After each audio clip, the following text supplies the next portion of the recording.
किस बात की तकलीफ है? चंद्रमा कहने लगे क्या बताएं, आप तो सब जानते हैं नारायण,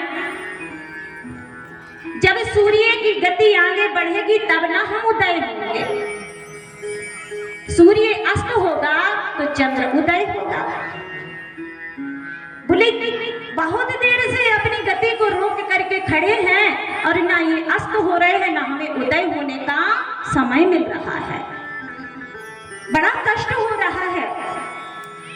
नारायण मुस्कुराने लगे, कहने लगे चंद्र चिंता मत करो, आज सूर्य की गति इसलिए रुक गई क्योंकि सूर्य वंश में आज परमात्मा राम का जन्म हुआ है, एक सूर्य और उत्पन्न हुआ है, इसलिए आज सूर्य नारायण खड़े होकर के दर्शन कर रहे।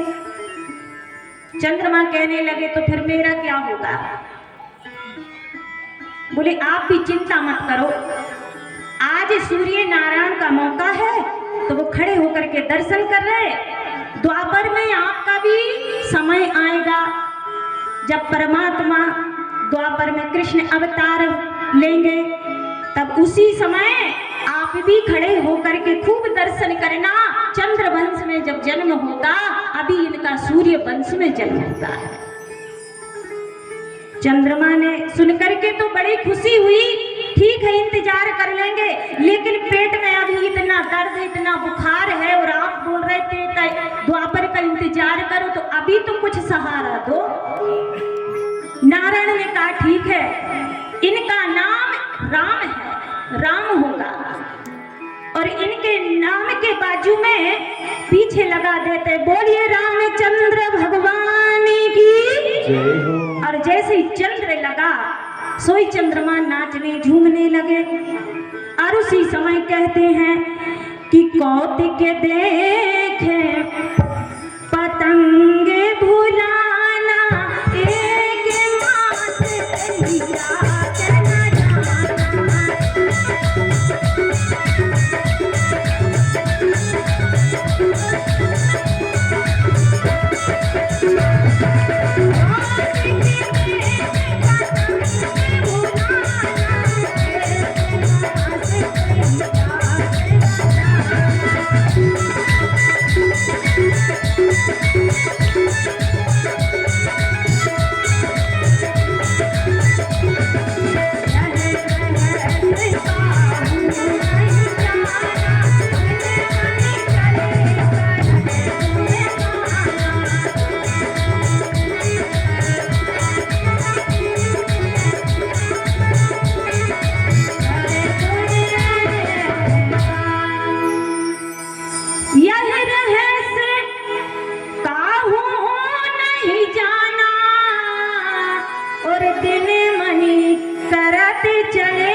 भेद को कोई नहीं जान पाया।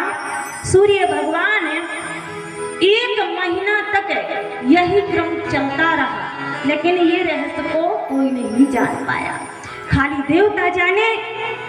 और सूर्य भगवान दर्शन करते रहे, चंद्रमा को भी मिल गया। चंद्रमा चले गए, जाकर के हरि का भजन करने लगे। यहाँ पर भगवान बड़े होते जाते हैं, सूर्य चंद्र की तरह बढ़ते जाते हैं, और मैया अपने बालकों को लालन पालन करती हैं। महादेव जी कैलाश पर्वत पर बैठे हुए मुस्कुरा रहे हैं, अपनी अर्धांगिनी पार्वती से कहते हैं देवी बड़े सुंदर लग रहे हैं, लग रहा है कि जाकर के अयोध्या में इन हाथों से उठा करके गोदी में ले लूं। जैसे मैया खिला रही है, ऐसे मुझे लग रहा है कि छोटे छोटे हाथ पैर हैं, मैं भी जाकर के खिलाऊं। पार्वती जी ने कहा खबरदार, अरे अयोध्या में स्त्री वर्ग का आना जाना है, पुरुष वर्ग का नहीं है। दशरथ जी के यहाँ पर 4 बालकों की प्राप्ति हुई है, इतने बुढ़ापे में 4 बालक की प्राप्ति हुई है महाराज महादेव, तो क्या वहां पर स्त्रियां आ रही हैं, तुमको जाने कैसे मिलेगा?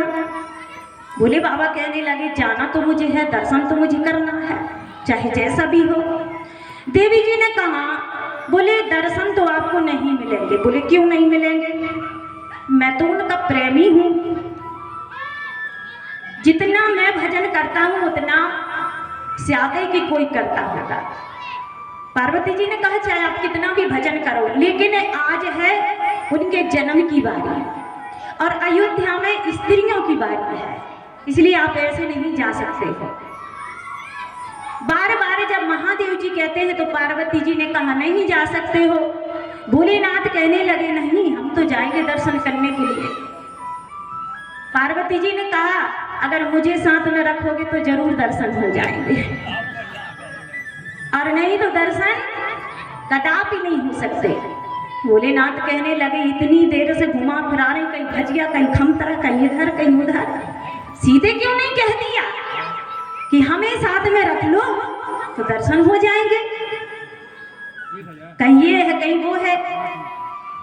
पार्वती जी ने कहा बोले स्वामी मैं यही तो समझाना चाह रही थी कि स्त्री वर्ग का जाना है, पुरुष वर्ग का नहीं है, तो आपको समझ जाना चाहिए।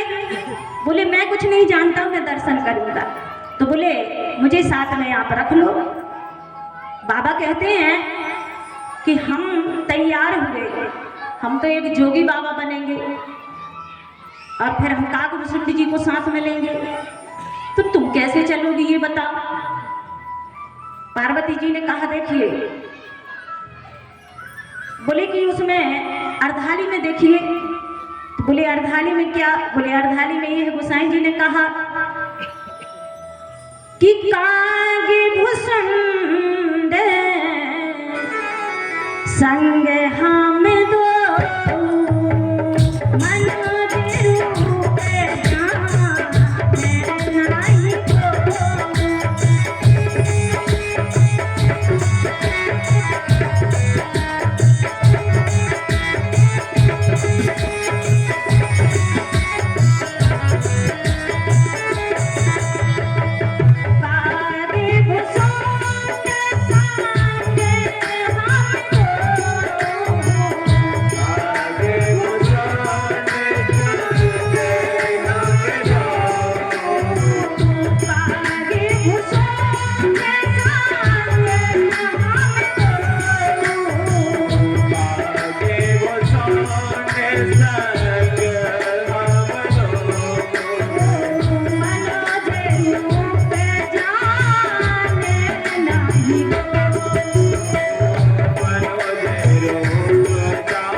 और धीरे बोलो।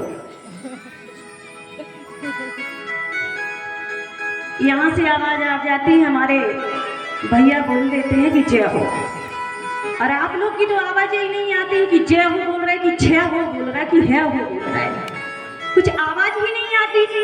थोड़ा जोर से बोलो तो कान में सुनाई पड़े कि जय हो कि क्या हो।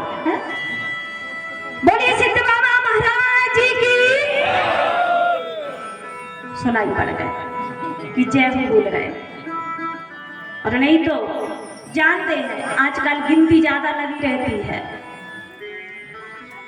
संत महात्मा भी कहते हैं कि इस काली खोपड़ी वाले को कभी फुर्सत टाइम नहीं मिलता है, हमेशा अपने ही उतार चढ़ाव अपने हिसाब किताब में लगा रहता है। चाहे वो सोने के लिए जाएगा और चाहे खाने के लिए जाएगा, कोई भी काम करने के लिए जाएगा, कितना घाटा कितना फायदा।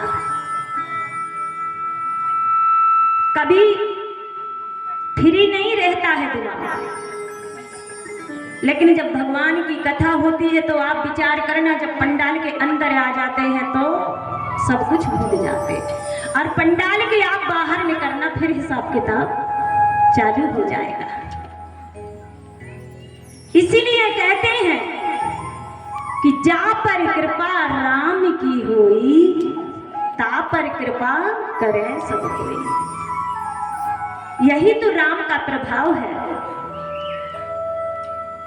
तो आज भगवान शंकर तैयार हो गए, हाथ में डमरू ले लिया, लंबे लंबे जटा छिटका लिए, बाघांबर लपेट करके डमरू को बजाने लगे।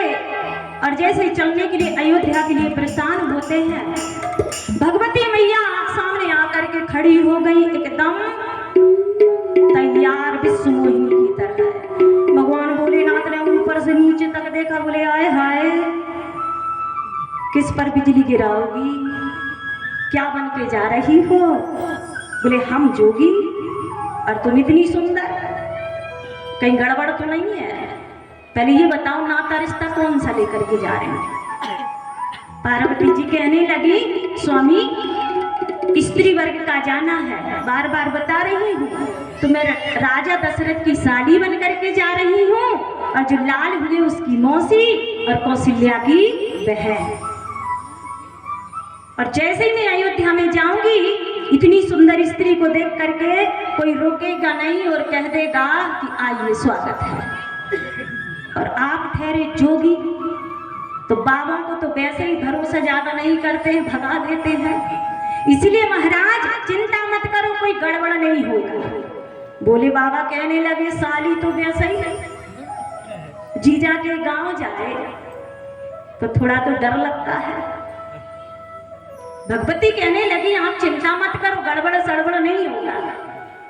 मैं जा रही हूँ एक रिश्ता लेकर के, क्योंकि एक रिश्ता लेकर के जा रही तो दर्शन भी जल्दी हो जाएंगे, नहीं तो देर लग जाएगा, फिर बताना पड़ेगा ऐसे है वैसे, इधर से आओ उधर से आए। इसलिए लंबा चौड़ा कुछ नहीं, बस दशरथ जी की हम साली हैं, कौशल्या की बहन है। ठीक है, बोले बाबा ने कहा, तो याद रखना दर्शन मुझे करना है। अब तुम चाहे साली बनो, चाहे स्वागत करवाए, चाहे कुछ भी, मुझे मतलब नहीं। बोले ठीक है, बोले चलो चलते हैं।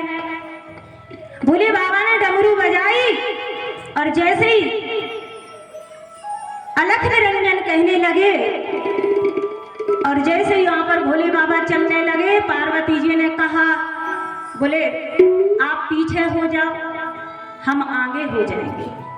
बाबा कहने लगे, अरे अभी से आगे और पीछे, जब हम आकाश भ्रमण में दोनों पति पत्नी भ्रमण करने जाते हैं तो पहले मैं होता हूँ, पीछे तुम होती हो, लेकिन अब यहाँ पर बोल रही कि आगे मैं और पीछे तुम, तो अभी से मुझे पीछे कर रही हो।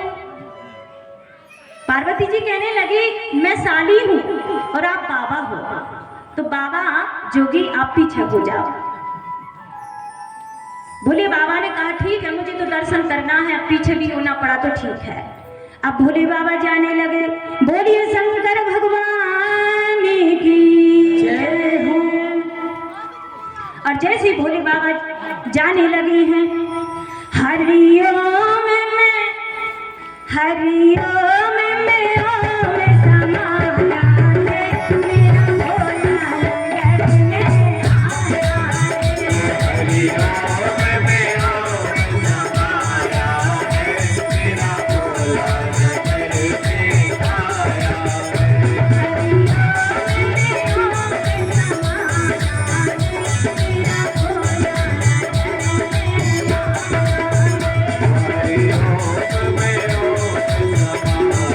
है।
पूरे भजन इसलिए नहीं दे रहे, बहुत बड़े बड़े भजन रहते हैं कथा को आगे बढ़ाते हुए और भजनों को प्रणाम करते हुए।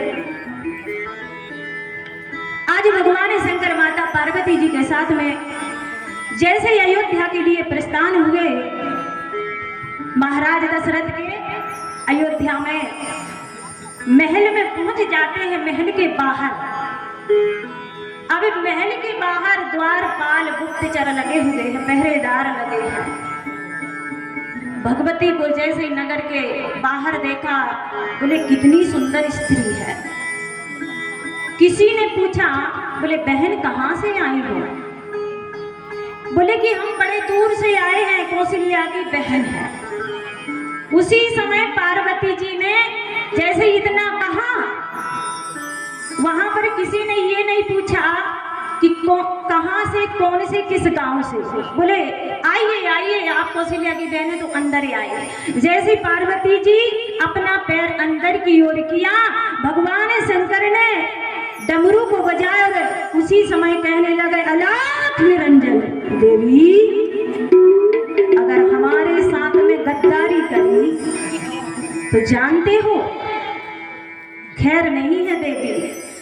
जो हम यहाँ पर नकली रूप धारण किए हैं ना, सारी पोल खुल जाएगी। दर्शन तो हम करने आए हैं, पहले तुम कैसे चली? भगवान भोलेनाथ जब इतना कहते हैं, माता पार्वती जी ने कहा ये बात तो सही है, दर्शन करने की मेहनत तो इनने की है और हम पहले से ही आगे जा रहे हैं। भगवती मैया ने उसी समय अपने मन में विचार किया कि कुछ तो बहाना हमें करना पड़ेगा। और जैसे यहाँ पर कुछ सखियां आई, सखियों ने कहा, हे बहन खड़ी खड़ी थक गई होगी, आप चलिए। उसी समय उन्होंने कहा कि देखिए हम ऐसे तो नहीं जा सकते हैं। बोले हमारे साथ में ये जोगी बाबा है और जोगी बाबा हमारे साथ में आए हैं, तो आप जाइए, अब आपके राजा रानी से पूछ करके आइए कि हमारे साथ जो जोगी बाबा आए हैं तो उनको अंदर लेकर के आ जाए। सखियों ने जैसे ही सुना अंदर गई, जाकर के कौशल्या मैया कैकेयी को बताया, सुनाया। तो जानते हो स्त्री थोड़ी सी कोई भी बात अगर सुन लेती तो फटाक से हाँ बोल देती है कि नगर में कोई बाबा आया है, चलो अच्छा है, भभूति ले लेंगे। पति अगर दारू पीता है तो कहेंगे कि मैं अपने पति को दे दूंगी तो दारू छोड़ देगा, अगर झगड़ा करता है, मारता पीटता है तो वो सुधर जाएगा। इसीलिए बाबा आए बड़ी अच्छी बात है। स्त्रियां जल्दी बोल देती हैं, क्योंकि हम लोग सोचते नहीं है ना, हम लोग सोचते हैं कोई बाबा आया है तो कुछ अच्छी चीज मिल जाएगी, और ये नहीं सोचते हैं कि बाबा ही लेके चला गया तो फिर।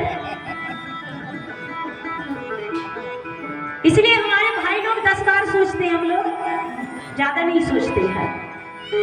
जैसे कौशल्या सुमित्रा ने सुना और उसी समय तीनों महारानियों ने सुन करके कहा, हाँ जाओ, लेकर के बाबा को साथ में ले आओ, क्योंकि हमारे बालक बड़े ही चौथेपन में हुए हैं तो इनकी हस्तरेखा मस्तरेखा दिखा लेंगे। द्वार पर बाबा आया है, जोगी आया है। अब जैसे यहाँ पर सखियां आई, सखियों ने कहा चलिए बहन आपके जोगी बाबा को लेकर के। भगवान शंकर बड़े खुश हो गए। भगवती पार्वती जाने लगी अंदर और भोलेनाथ ने जैसे कदम रखा है, एक बाहर और एक भीतर। जैसे अंदर कदम और बाहर कदम है, इतने में राजा दशरथ को सुनाई पड़ गया कोई बाबा को बुलाया जा रहा है। राजा दशरथ ने कहा महल के अंदर कोई बाबा नहीं आ सकता है, हमारे बगैर पूछे। महारानी चुपचाप रह गई। खबरें आई बहन आप अंदर आ जा, लेकिन बाबा नहीं आ सकता है। अब भोलेनाथ रुक गए, लेकिन भगवती भी रुक गई कि मुझे तो अकेले जाने नहीं मिलेगा, क्योंकि भोलेनाथ यहाँ पोल खोल देंगे। इसीलिए वो भी खड़ी हो गई। अब क्या किया जाए, इतना बहाना बनाया, फिर भी अब यहाँ पर कुछ उपाय नहीं सूझ रहा है। बाबा खड़े हैं द्वार पर, भगवती खड़ी हैं द्वार पर। भगवान रामचंद्र जी चारों पालना में चारों लाल झूल रहे हैं।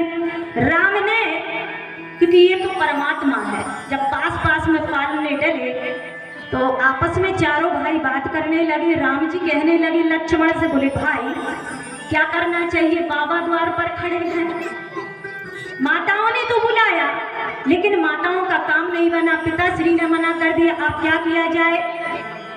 लक्ष्मण जी ने कहा भाई आप ही बताएं, दर्शन करने के लिए तो आपके आए हैं, आप बताएं क्या किया जाए। राम जी ने कहा एक काम करते, पैदा होते ही हम रोए नहीं हैं, चारों पैदा होते ही रोए नहीं, थोड़ा बहुत रोए तो क्या होता है, इसलिए आज हम एक साथ में चारों रोना चालू करते हैं। और जब तक इतना रोएंगे जब तक बाबा अंदर न आ जाए। इंतजार कर रहे, बोले चलो ठीक है, बोले तैयार, बोले हाँ तैयार। और जैसे यहाँ पर जब रोना चालू किया, इतना रोए, बार बार माताओं ने आकर के उनको झाड़ा फूकी करवाई, राई नमक से नजर उतरवाई, सखियां ले जाकर के दासियों ने सब कुछ किया, लेकिन बालक चुप होने का नाम नहीं ले रहे। अब ये रोते रोते थक जाते हैं तो धीरे से लक्ष्मण कहते हैं राम जी से, भैया और कितना रोया जाए, पेट दर्द होने लगा है, आंसू तो निकल नहीं रहे, झूठ मूठ का रोना। राम जी ने कहा रोना तो पड़ेगा ही, चाहे पेट दर्द हो चाहे मुंह दर्द हो। भैया आंसू नहीं निकल रहे तो फिर कैसे रोए, बोले रो, फिर भी रो। बोले बाबा कब आएंगे, कितना रोए। इतने में दशरथ जी को थोड़ा ख्याल आया। दशरथ जी ने कहा सुना है कि कोई जोगी बाबा आया है, अच्छा झाड़ फूक करता है, तो क्यों ना उनको बुला लिया जाए। बोले ठीक है, उन्हीं को बुला लेते हैं। दशरथ जी ने खबर भिजाई और जैसे खबर मिली फिर ये तैयार हो गए आने के लिए कि अब तो दर्शन हो जाएंगे, और अंदर की ओर आने लगे। और जैसे अंदर की ओर कदम रखा, कुछ अंदर आए, कुछ दूर तक महलों पर, राम जी से लक्ष्मण जी कहते भैया अब तो बाबा अंदर घुस आए, अब चुप हो जाए। राम जी ने कहा भी थोड़ी और रो, और कहीं अगर चुप हो गए तो हमारे पिताजी लौटा देंगे, इसलिए थोड़ा सा और रो। लक्ष्मण जी ने कहा भैया अब अंदर आ गए, अब लौटने वाले नहीं हैं, इसलिए हम तो थक गए, रोते रोते हमारी तो आंख बंद हो रही।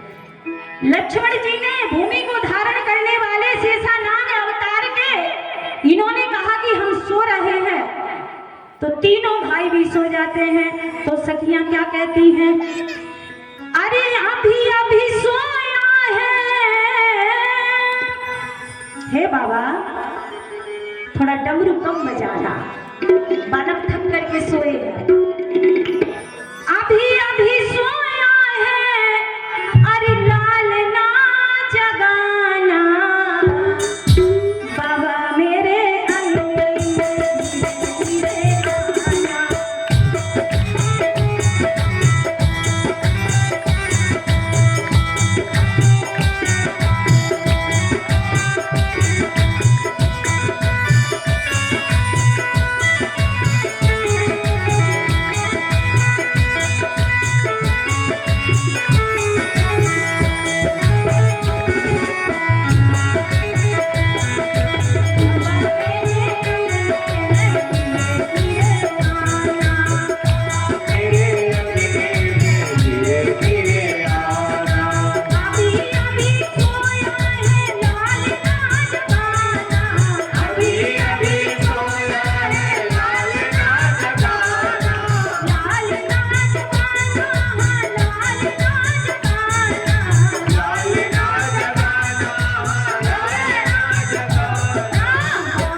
अंदर प्रवेश हुए।